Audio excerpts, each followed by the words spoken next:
Bonjour, aujourd'hui, nous allons regarder la formule quadratique. L'objectif pour vous sera d'apprendre la formule et de l'utiliser pour résoudre des équations du second degré et pour factoriser des polynômes de degré 2. En premier, je vais vous montrer la formule quadratique et un peu la théorie qu'il y a derrière. Ensuite, nous allons regarder un exemple pour trouver quand deux fonctions de degré 2 se croisent, ce qui correspond aussi à la résolution d'équations du second degré. Et troisièmement, nous allons regarder un exemple pour faire passer une fonction de degré 2 de la forme générale à la forme factorisée, ce qui est exactement la même chose que factoriser un polynôme de degré 2. Introduisons maintenant la formule quadratique. C'est quoi la formule quadratique? La formule quadratique, en fait, c'est la solution qu'on peut dire un peu universelle à l'équation suivante. Ax carré plus bx plus c égale 0, alors que a n'est pas égal à 0. C'est une formule qui nous permet de toujours résoudre, ou de presque toujours résoudre, une équation de degré 2 avec une seule variable ou avec seulement des x.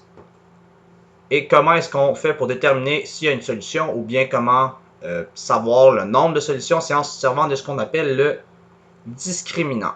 Le discriminant qui va avoir cette valeur-ci. C'est b carré moins 4 fois a fois c. On calcule la valeur du discriminant avec b carré moins 4ac et on a trois choses qui peuvent arriver à notre discriminant. Soit notre discriminant est plus grand que 0, ce qui veut dire qu'il y a deux solutions à l'équation dans les nombres réels.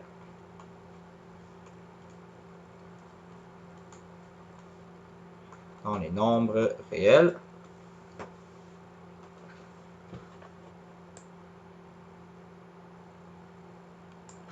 Soit delta est égal à 0, ce qui veut dire qu'il y a une seule solution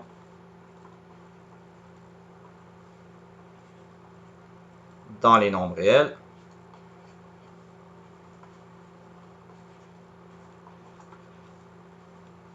Ce S ici n'est pas très beau. Ou bien, notre discriminant delta va être négatif. Ce qui, dans ce cas-ci, va donner aucune solution dans les nombres réels.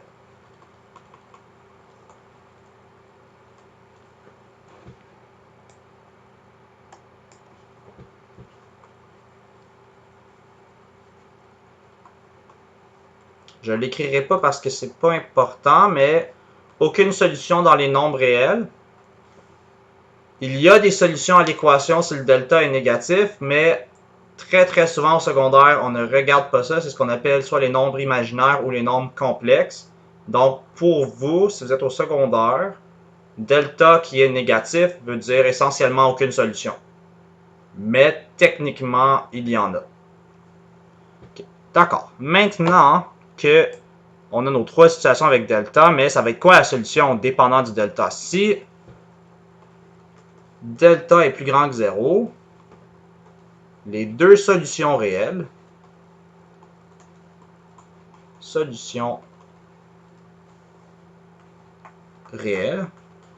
vont être sur notre ligne des nombres, seront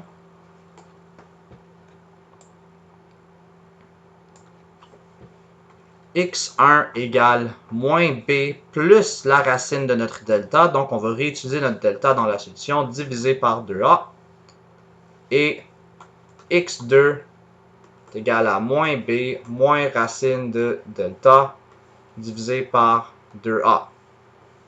Il y a aussi une autre façon de l'écrire. En fait, il y a plusieurs façons d'écrire ça aussi. On peut aussi écrire x1,2 égale moins b plus ou moins racine de delta sur 2a. Ça se peut que vous l'ayez appris comme ça avec votre enseignant. Qu'on peut même écrire en forme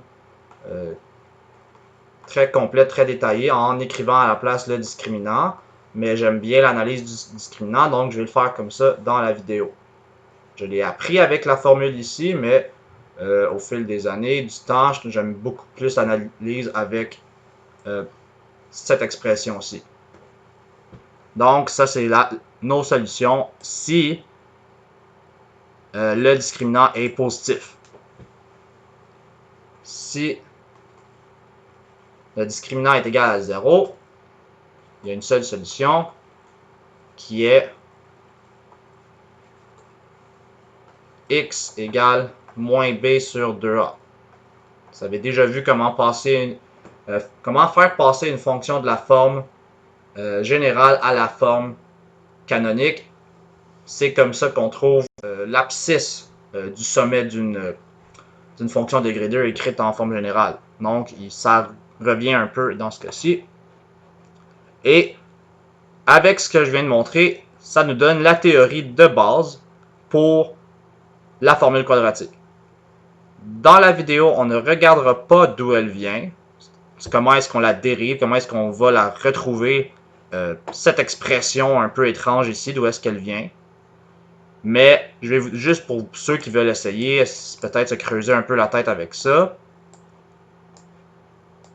Vous pouvez débuter avec l'équation ax carré plus bx plus c égale 0.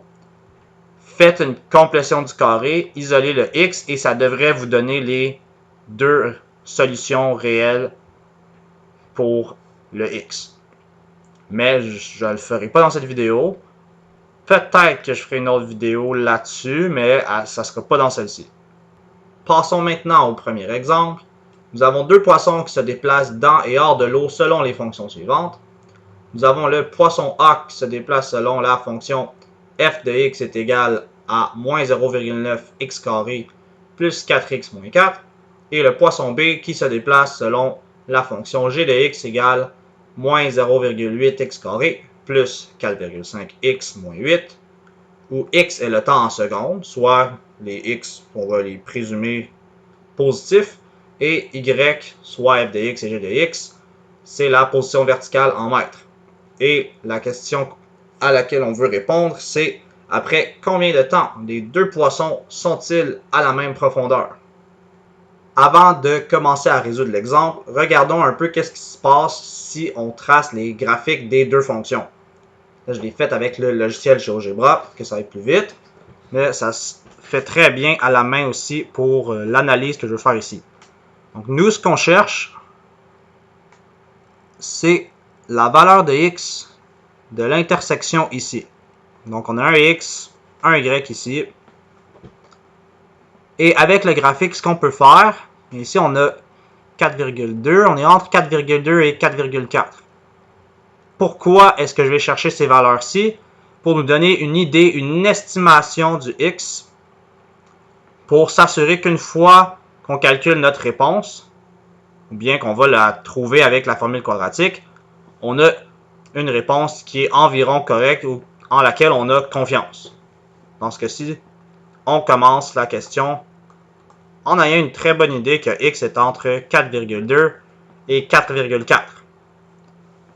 Par exemple, si on fait nos calculs et qu'on trouve que x nous donne 29 ou moins 50, alors on va se poser des questions et peut-être aller re-regarder nos étapes, voir si on a fait une erreur. Donc c'est pour ça qu'une estimation peut être très utile lorsqu'on résout des équations, pour nous donner une idée de si ce qu'on a fait était correct ou non.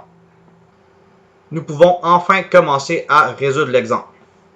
On cherche le x qui fait que f de x et g de x sont égaux. C'est-à-dire, on veut résoudre l'équation f de x égale g de x pour la valeur de x, qu'on sait qu'elle est environ entre 4,2 et 4,4 si on a fait un bon graphique. Ça nous donne une idée de la valeur de x à l'avance. Ça, ici, le principe est assez semblable au y1 égale y2 avec les fonctions affines en secondaire 3 ou bien avec d'autres fonctions de secondaire 4 ou 5. Donc, qu'est-ce qu'on fait? On a f de x, on a g de x. Bien, on connaît leurs valeurs. On va simplement aller les réécrire. C'est quoi les fonctions? Donc on a moins 0,9x carré plus 4x moins 4 est égal à moins 0,8x carré plus 4,5x moins 8.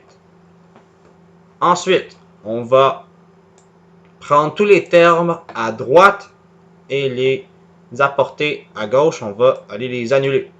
Donc, si je veux annuler moins 0,8x carré, je l'ajoute ici. Donc, je dois l'ajouter à gauche aussi. On va aller tout de suite le mettre avec son terme semblable. Ces deux-là ici s'annulent. Excusez-moi. 4,5x, on l'annule avec moins 4,5x. Bon, 5 n'est pas très beau. Je vais devoir vivre avec. Donc, si on soustrait à droite, on soustrait à gauche. On va lui mettre encore une fois avec le terme semblable. Ça s'annule. Moins 8, c'est simple. On annule avec plus 8. Moins 4, on va le combiner avec plus 8. Donc, à droite, c'est très simple. Il va nous rester un 0. Et à gauche, on simplifie. Moins 0,9 plus 0,8, il va rester moins 0,1 comme le coefficient de x carré. 4x moins 4,5x va nous donner moins 0,5x. Moins 4 plus 8 donne 4. Oups. On pourrait tout de suite commencer à utiliser la formule quadratique. Mais je vais un peu transformer l'équation, la rendre un peu plus jolie avant de l'utiliser. Ça va me rendre la vie plus facile. Donc, ce que je vais faire, j'aimerais ça tourner ce 0,1 et ce 0,5 en nombre entier. Comment est-ce que je peux faire ça? Ici, bien, si je déplace les virgules d'une position vers la droite, eh bien, je vais avoir seulement des nombres entiers. Donc, ce que je peux faire pour déplacer la virgule de 1 vers la droite, bien, c'est multiplier par 10. Donc, je vais multiplier les deux côtés de l'équation par 10. Si je le fais d'un côté, je dois le faire de l'autre. Ce qui va nous donner ici, si on distribue le 10, ça va nous donner moins 1. Je vais revenir dans cette couleur-ci. Moins 1x carré moins 5x plus 40 est égal à 0 fois 10, qui est simplement 0.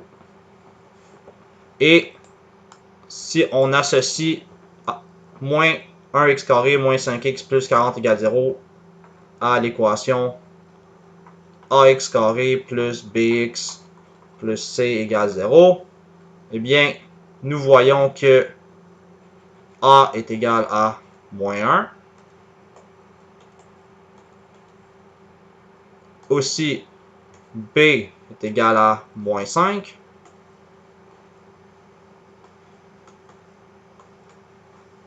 Et c est égal à 40. Donc, on a tout ce qu'il faut maintenant pour utiliser la formule quadratique. En premier, on va aller calculer notre discriminant. Donc, notre discriminant, qui est delta, égale b carré moins 4ac, qui va être moins 5 à la 2 moins 4 fois moins 1 fois 40. Ce qui va nous donner delta égale 25 plus 160, qui est égal à 185, qui est plus grand que 0. Ce qui veut dire que nous avons deux solutions réelles à notre équation. Et bien maintenant, on va aller les calculer, ces deux solutions réelles-là. Commençons par calculer x1. x1 qui est égal à moins b plus racine de delta divisé par 2a. Notre delta, notre discriminant, on vient de le calculer. Ça va nous sauver un peu de temps, vu que c'est déjà fait. Donc, on va avoir x1 est égal à 5 plus racine de 185 divisé par 2 fois moins 1. On peut mettre un symbole de fois ici ou une paire de parenthèses, ça fait la même chose. Ce qui va nous donner x1 est égal à 5 plus racine de 185 divisé par moins 2 secondes. Ici, c'est une réponse exacte. On aurait droit de le laisser comme ça. Ou bien x1 est environ moins 9,3 3 secondes. Ici, bien plutôt, on a dit que nos x allaient être positifs pour la question. Donc, cette réponse-ci, on ne la veut pas, on va la rejeter. Donc, on espère que x2 va être positif parce que sinon, on a fait une erreur quelque part. Indice, je prépare mes choses d'avance, donc je sais que ça va fonctionner. Regardons maintenant x2. x2, qui va être moins b, moins racine du discriminant, divisé par 2a. Bien, racine carrée, je dis racine, mais je veux dire racine carrée. x2 va être 5 moins racine de 185 divisé par 2 fois moins 1. x2 va être 5 moins racine de 185 divisé par moins 2 secondes, si on veut rester en réponse exacte. Mais pour voir si on a vraiment une réponse... pourquoi x3? x2, excusez. x2 va être environ, si on rentre dans la calculatrice, 4,30 secondes. Et si on se rappelle, plus tôt, on avait donné une estimation pour x. On avait dit que notre x était entre 4,2 et 4,4. Donc, une valeur de 4,30 est très très rassurante. Donc, on sait que notre réponse finale, dépendant du contexte, on peut soit la laisser en réponse exacte ou bien l'arrondir au nombre de décimales qui sont demandées. Ici, je l'ai arrondi au centième, mais dépendant du contexte, ça peut être au dixième ou au millième, ou bien la réponse exacte ici. Donc, nous savons que les deux poissons vont être à la même profondeur après environ 4,30 secondes. Ce qui conclut le premier exemple sur l'utilisation de la formule quadratique. Passons maintenant au deuxième exemple sur l'utilisation de la formule quadratique. Nous allons nous servir de la formule quadratique pour faire passer cette fonction de degré 2 de sa forme générale à la forme factorisée. La forme générale ressemble à ceci. ax, c'est f de x égale ax carré plus bx plus c. Et à la place, on veut l'écrire sous la forme a fois x moins z1 fois x moins z2, où est-ce que a est exactement le même a qu'ici, donc ici on sait exactement la même chose, ça va être très facile à trouver à partir de notre fonction f de x égale moins 3x carré plus 6x plus 144, et où z1 et z2 sont les abscisses à l'origine de la fonction, ou bien tout simplement les zéros de la fonction. Donc, pour écrire notre fonction f de x ici sous la forme factorisée, on a besoin de la valeur de a en premier. Bien, on l'a déjà. A est égal à moins 3. Cependant, il faut trouver les zéros.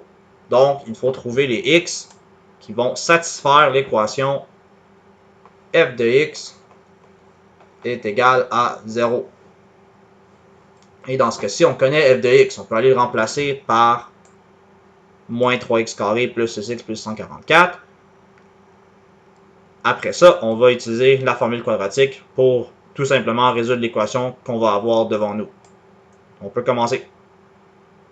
Donc, on va avoir moins 3x carré plus 6x plus 144 est égal à 0. Ici, je pourrais utiliser la formule quadratique dès maintenant et juste calculer un peu plus dans ma calculatrice, écrire quelques nombres un peu plus gros dans ma calculatrice, mais des fois, ça ne me tente pas. Donc, ce que je vais faire, c'est je vais regarder s'ils ont des facteurs en commun. Sinon, si les trois coefficients ici, moins 3, 6, 144, n'ont aucun coefficient en commun, on peut tout de suite commencer à utiliser la formule quadratique. Cependant, ici, je remarque que moins 3, 6 et 144 sont tous divisibles par 3, et donc par moins 3. Donc, je vais diviser les deux côtés de l'équation par moins 3. Ça va nous donner des nombres un peu plus faciles à manipuler. En mathématiques, si on peut simplifier la vie des fois, tant qu'on fait des calculs légitimes et qu'on présente bien ça, il n'y a pas de problème. Donc ici, on va avoir 1x carré ou simplement x carré. Ici, on va avoir 6x divisé par moins 3 va être moins 2x. 144 divisé par moins 3 va être moins 48. 0 divisé par moins 3, ça ne lui fait pas grand-chose, ça demeure 0. Maintenant qu'on a une équation beaucoup plus simple que celle qu'on avait avant, on peut trouver notre A, B et C. On va avoir A qui est égal à 1. On va avoir le B va être égal à moins 2. Et le C va être égal à moins 48.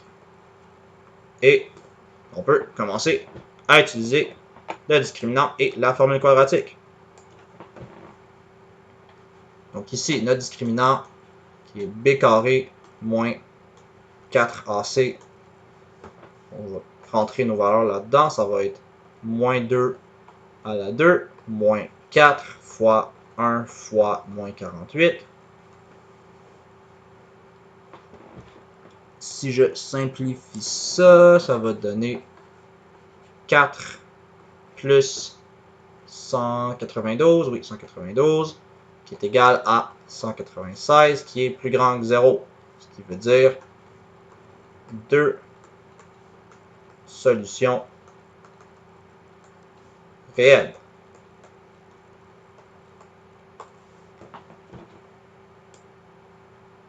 Ici, je vais ajouter une petite note. Si notre discriminant est égal à 0, on peut tout de même, on peut tout de même factoriser.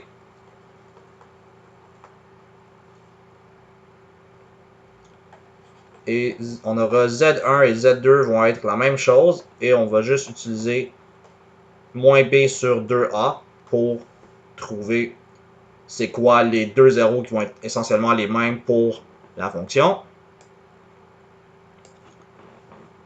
Aussi, si delta est négatif, si notre discriminant est négatif, on ne peut pas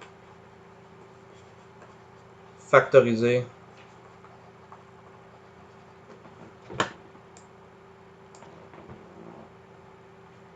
le polynôme